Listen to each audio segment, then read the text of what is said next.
Bom dia a todos, bom dia a todas, sejam muito bem-vindos e bem-vindas a mais um série Mercado e Investimentos.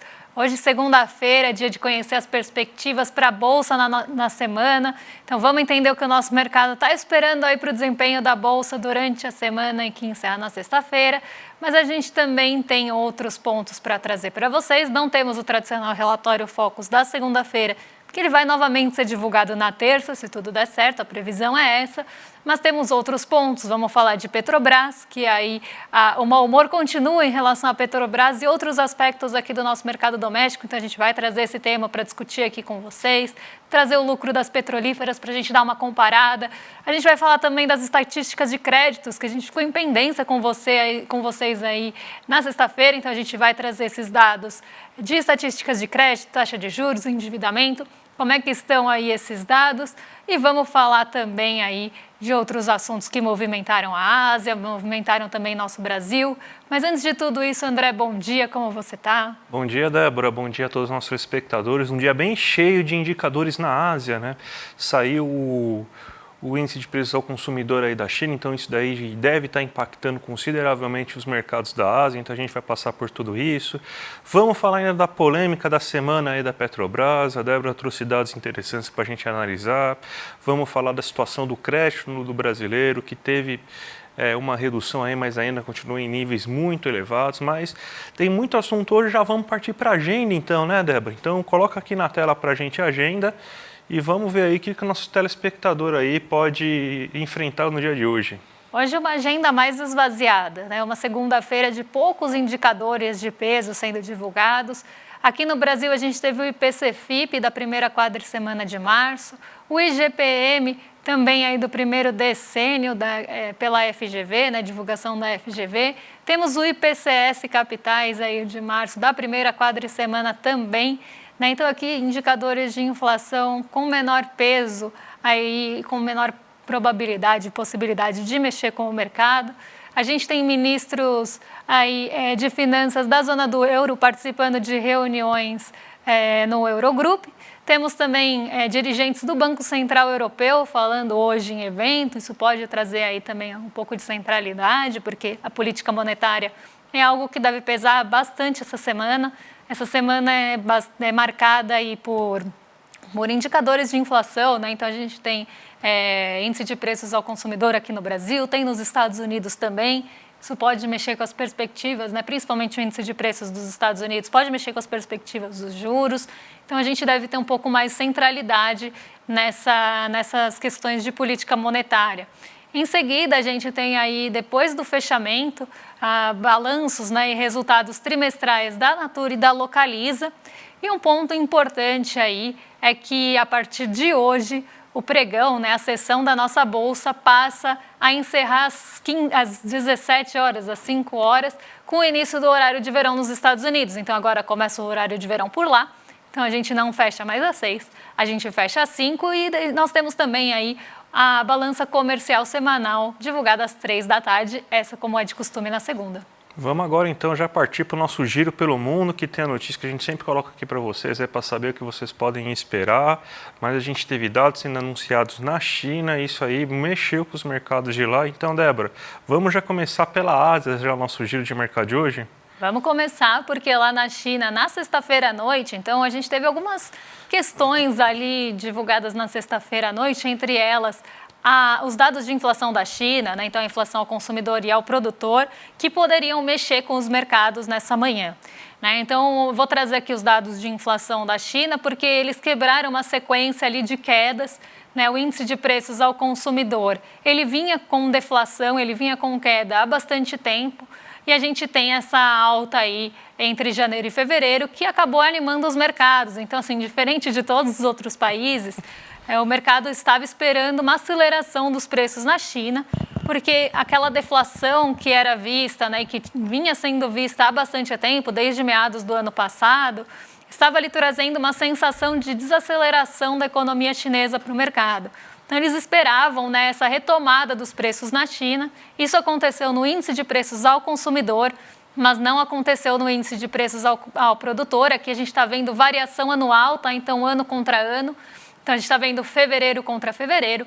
E aí a gente não vê o mesmo no índice de preços ao produtor, que a gente viu deflação em relação a fevereiro do ano passado, que inclusive, né, a gente sai aí de 1,40 para 2,70 de deflação. Então, o índice de preços ao produtor ele vem deflacionário há um ano.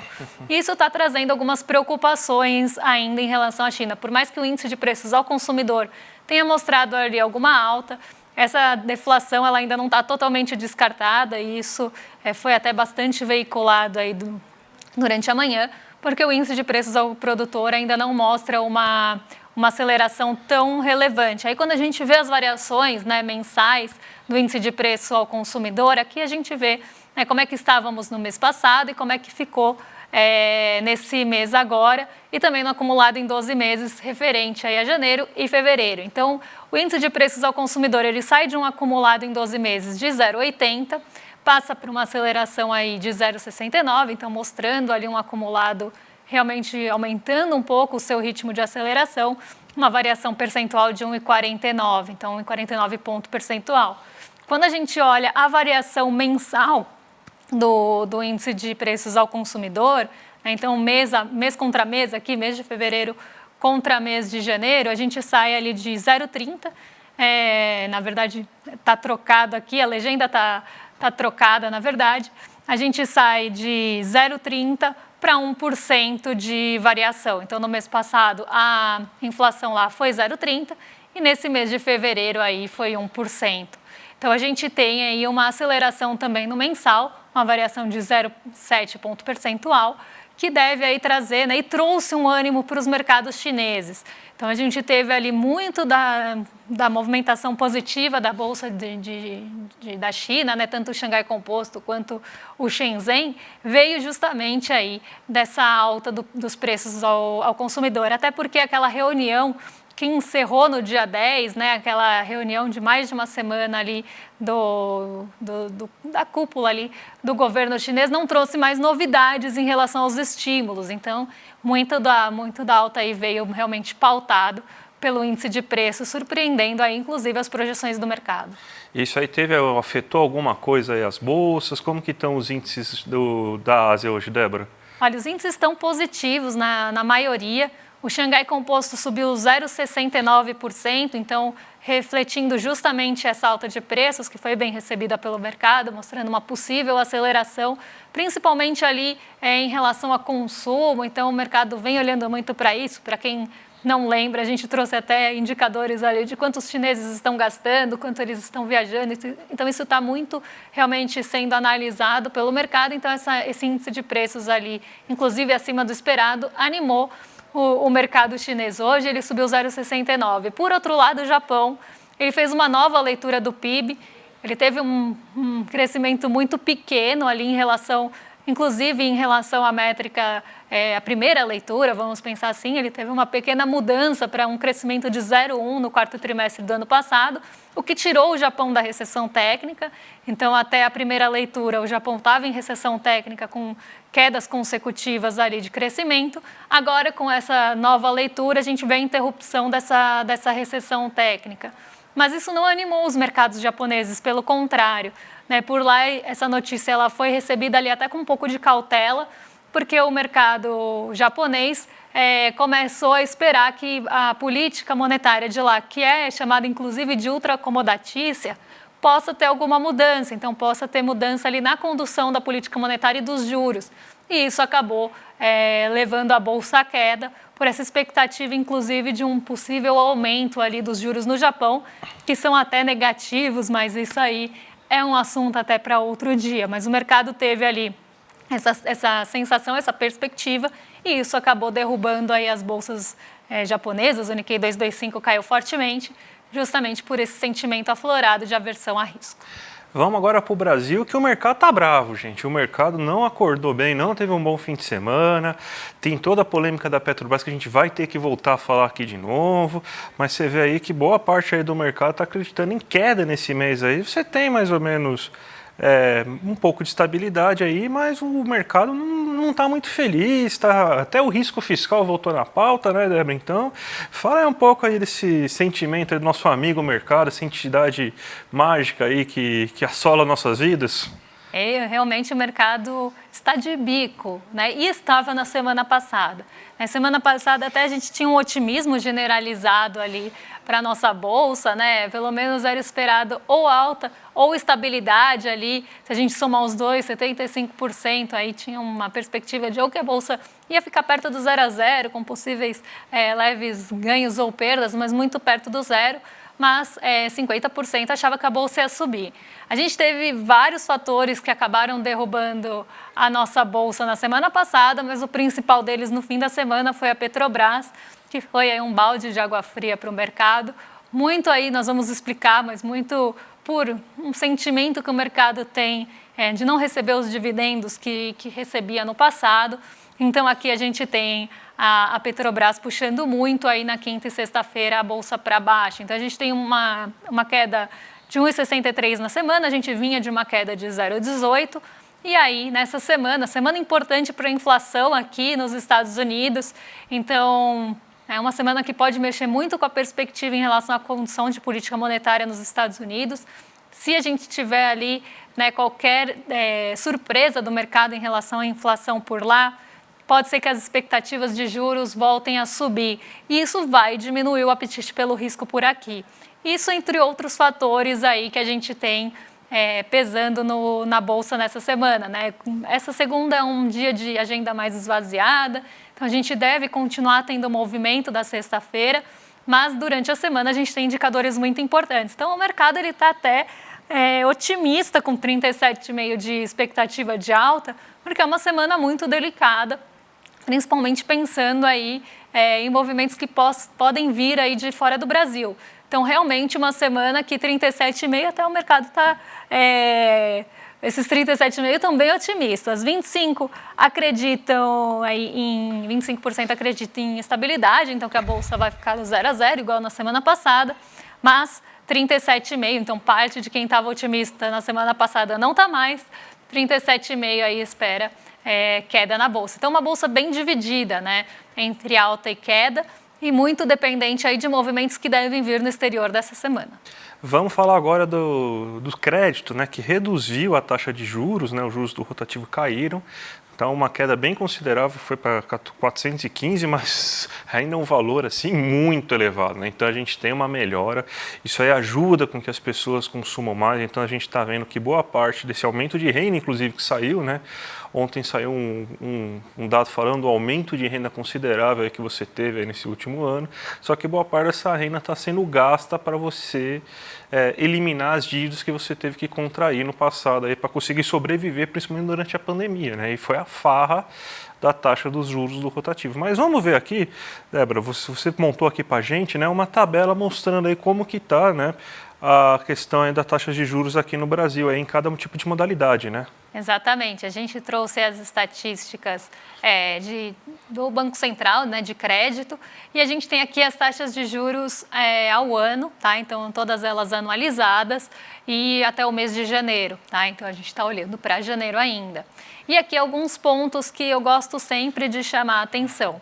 A gente teve queda em várias taxas, então a gente pode ver o cheque especial, o crédito pessoal não consignado, o próprio crédito consignado, o rotativo e o parcelamento do cartão, todos tiveram queda em relação ao mês passado, exceto a aquisição de veículos com um pouco uma leve alta aí, a gente teve queda na maioria das taxas.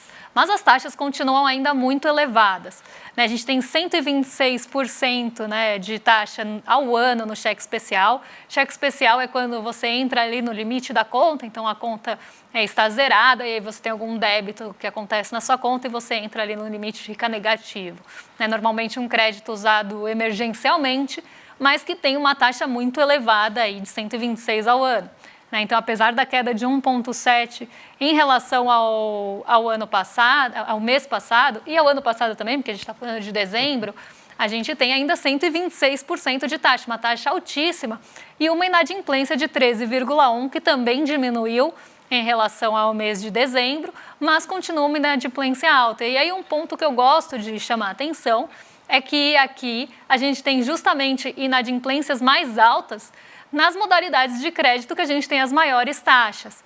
Tudo bem que a gente tem veículos e consignado com uma certa ali garantia de crédito. Então, a gente tem o veículo ali garantindo o empréstimo, a gente tem o salário, no caso do consignado, ou a pensão, também garantindo, porque você tem o desconto já em folha, mas, por exemplo, o crédito pessoal não consignado tem 6,12 de inadimplência e também tem uma taxa ainda alta, mas menor do que as demais, né? Se a gente for comparar com o crédito parcelado, é praticamente metade. Então, aqui a gente vê, né, a inadimplência mais alta naquelas taxas que normalmente são aquelas que viram uma bola de neve, né, que é o cheque especial. O rotativo só não vira mais a bola de neve que virava antes, porque só pode ficar nele num mês. E o crédito parcelado, normalmente, é alternativa a ele, mas com uma taxa muito elevada ainda, de praticamente 188% de juros. Né? E aí a gente vê justamente isso, sim, também trazendo uma bola de neve. Até viralizou bastante aí o caso de uma fatura de cartão que foi parcelada e ela teve ali um aumento estratosférico, né, de juros ali e de valor também. Então, a gente vê, né, aqui a gente está falando de médias, mas a gente vê taxas muito maiores aí sendo cobradas do que essas aqui que são a média nacional. A gente tem o crédito pessoal não consignado com 90%, aqui normalmente empréstimos pessoais ali que não tem uma finalidade. Nós temos o crédito pessoal consignado, aquele que desconta em folha com 24,3% de juros ao ano e aquisição de veículos 26,1%. Aqui eu também sempre chamo a atenção, porque a gente está falando de créditos, como eu falei, que tem alguma garantia. Em tese, são menos arriscados para quem concede esse crédito. E mesmo assim, a gente tem taxas elevadas aqui no Brasil. Né? Então, a gente tem esse ponto também para a gente pensar quando a gente fala de crédito. O rotativo, 415 ao ano. Né? Então, aqui a gente ainda teve uma redução interessante aí de 25% em relação ao mês passado, mas ainda uma taxa elevada anualizada. Né? Mesmo que a gente não fique um ano com a taxa, a gente anualiza para poder comparar com as demais. E a gente tem o crédito parcelado aí, que é quando você parcela a fatura, não é aquela que o rotativo você paga o mínimo e deixa o restante ali para rodar, né, para ser rotativo. Então, você paga o mínimo e pagaria no mês seguinte. Se você não pagar, você não pode rolar de novo a dívida e aí a alternativa seria parcelar essa fatura, mas ainda com uma taxa muito elevada. Então, aqui a gente vê, né, a inadimplência, ela ficou muito estável nesse mês de janeiro, mas as taxas de juros tiveram redução, mas uma redução ainda pequena para o nível de juros que a gente tem aqui no Brasil. Débora, vamos falar da Petrobras, já emendar a abertura de mercado, que é impossível a gente conseguir entender a abertura de mercado hoje sem falar da Petrobras. Você até vai colocar uns dados importantes aqui, interessantes, mostrando que a queda, inclusive, da lucratividade da Petrobras não é nada de outro mundo, principalmente comparar com outras petroleiras, né? Até mudou o discurso agora, não é a queda do lucro que preocupou, é a finalidade dos investimentos agora, né? Mudou até o discurso, né? Exato, né? Porque o mercado ele já estava meio contrariado desde a semana retrasada, porque o Jean Paul Prats ele acabou falando ali sobre liderar a transição energética com a Petrobras, então muito investimento ia ser feito, né, nesse sentido de a Petrobras realmente tem um papel importante nessa transição energética e o mercado não gostou disso, mas aí a gente precisa traduzir. Por que o mercado não gostou disso? Primeiro porque a fatia de dividendos que iria para lucro, né, passa ali a ser subentendido pelo mercado que vai ser menor, porque parte vai ter que ir para investimento para realmente a Petrobras conseguir liderar essa transição energética. Então, o que iria para o dividendo vai passar aí também para o lucro. Lembrando aí para quem não acompanha a gente sempre, ou para quem não lembra mesmo, nos anos passados a Petrobras estava inclusive distribuindo mais do que o lucro, né, distribuindo ali algumas reservas que ela tinha de caixa para os dividendos. Então, a gente tinha mais pagamento, se a gente fosse comparar o pagamento do dividendo ao lucro, ele excedia 100%, justamente porque ela estava distribuindo como dividendo mais do que o lucro. Nesse ano, né, a gente já tem uma mudança de figura, né, a gente já tem ali uma perspectiva que, com certeza, vai reduzir essa parcela, né, então o percentual do lucro vai ser menor, né, o que vai para o dividendo, e o mercado já ficou um pouco contrariado, justamente porque vai ter essa redução dessa fatia dos dividendos por conta de investimento.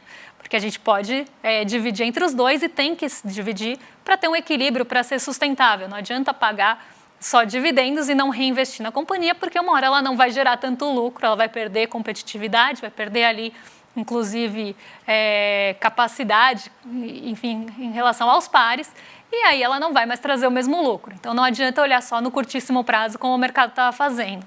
Mas um outro ponto que também contraria o mercado nessa finalidade aí do investimento é que investimento em transição energética não vai vir de uma hora para outra. É algo que tem muito tempo para maturar.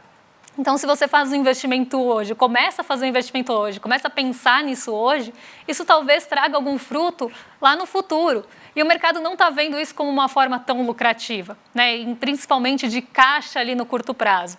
Então, o mercado ficou bem contrariado desde a semana retrasada. Quando veio a notícia do lucro, né, que até se esperava um lucro 10% maior, esse era o consenso do mercado, a Petrobras frustra essa expectativa de lucro e acaba ali caindo, né, na abertura mais de 12%. Né, as ações da Petrobras lá negociadas em Nova York chegaram a cair 13% na abertura. Isso na sexta-feira, né, depois da divulgação dos resultados. Mas aí a gente começa a ver, né, algumas notícias bem clickbait, daquela para você olhar ali a manchete e entrar, que a Petrobras tinha tido queda de 34% no lucro, né, que a nova gestão da Petrobras tinha levado a isso, quando a gente tem o segundo melhor lucro da Petrobras na história. E aí, quando a gente compara, né, com os pares da Petrobras, a Petrobras teve a segunda menor queda. Né? Então, a gente tem muito fator, né, que eu falei na semana passada, do preço do petróleo. Né? Então, o preço do petróleo teve uma queda de 17% aí entre as médias de 2022 e 2023, e isso penalizou todas as petrolíferas. Então, a gente viu o lucro da ExxonMobil caindo 35,4% em relação ao ano passado. Da Chevron foi quase 40%, caiu 39,7%. A Shell teve a menor queda aí entre todas, teve uma queda de 30% no lucro, e aí vem a nossa Petrobras com uma queda de 33,8%. Ela só ficou atrás da Shell ali, né, entre os lucros. Então, assim, a gente via notícias muito enviesadas na sexta-feira, como se o lucro tivesse sido ruim, né? Mas muito vem dessa frustração, desse mercado mais contrariado, em relação a principalmente a distribuição de dividendos, porque eles queriam não só os dividendos ali ordinários, mas como os extraordinários também, e provavelmente isso não vai acontecer com esse resultado e com um reinvestimento.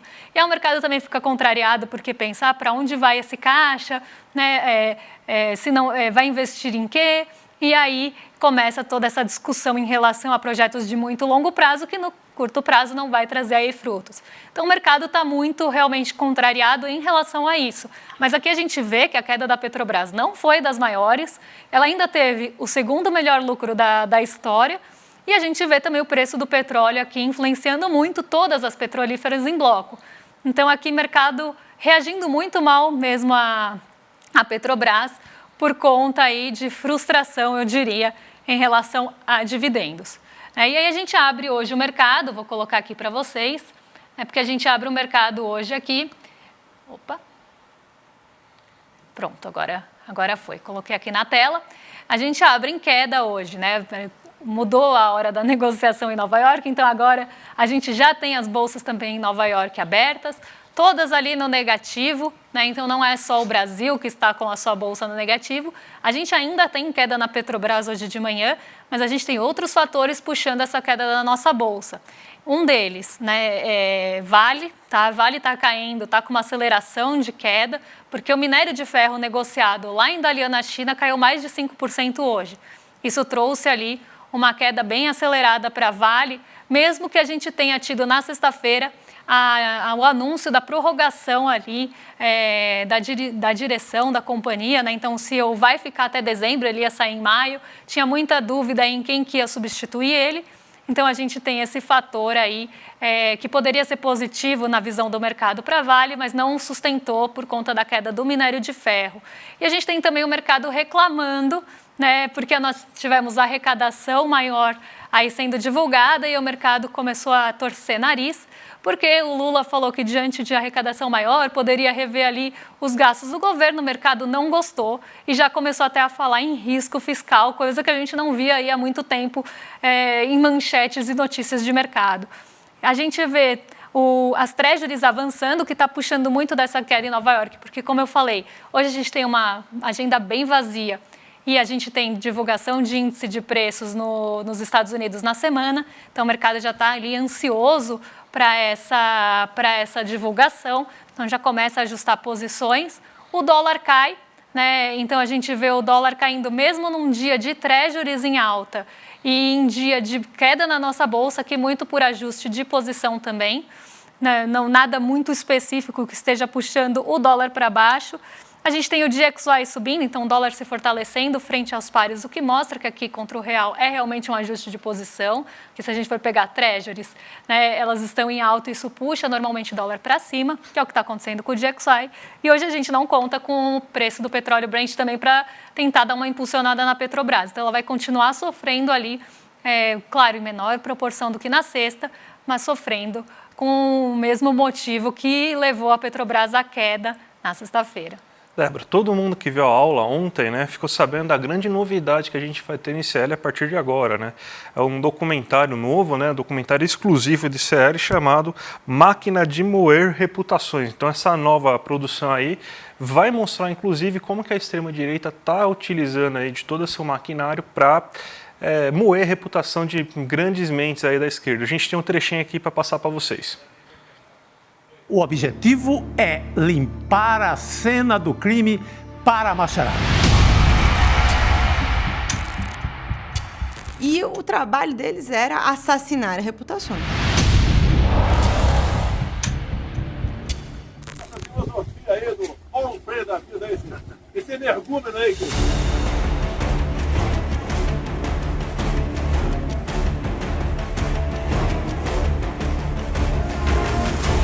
A família Bolsonaro tinha todo um esquema montado para atacar opositores virtualmente. Mas se a gente for lembrar, foi exatamente essa estrutura de questionamento que colocou em xeque as eleições de 2022 e deu no que deu. Para quem ainda não entendeu, isto é uma guerra de narrativas. E nos campos de batalha, as máquinas de moer reputações estão sempre à espreita.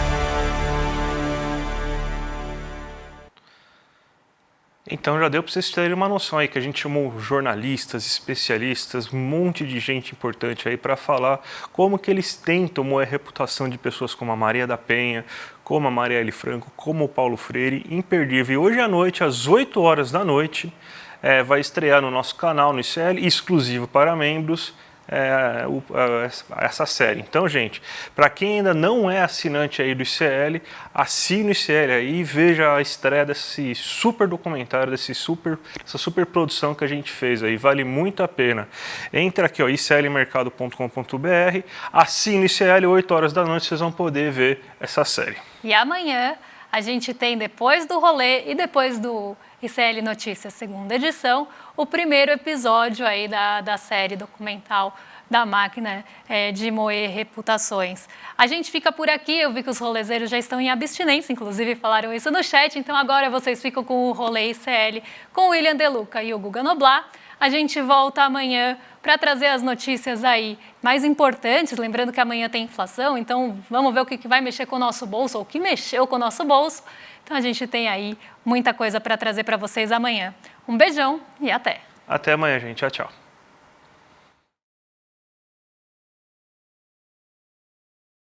O objetivo é limpar a cena do crime para a macharada. E o trabalho deles era assassinar a reputação. Essa filosofia aí do Paulo Freire da vida, esse energúmeno aí que...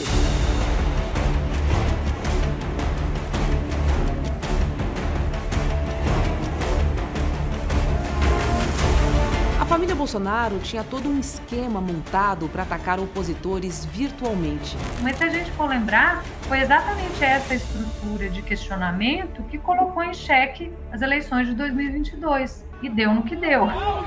Para quem ainda não entendeu, isto é uma guerra de narrativas. E nos campos de batalha, as máquinas de moer reputações estão sempre à espreita.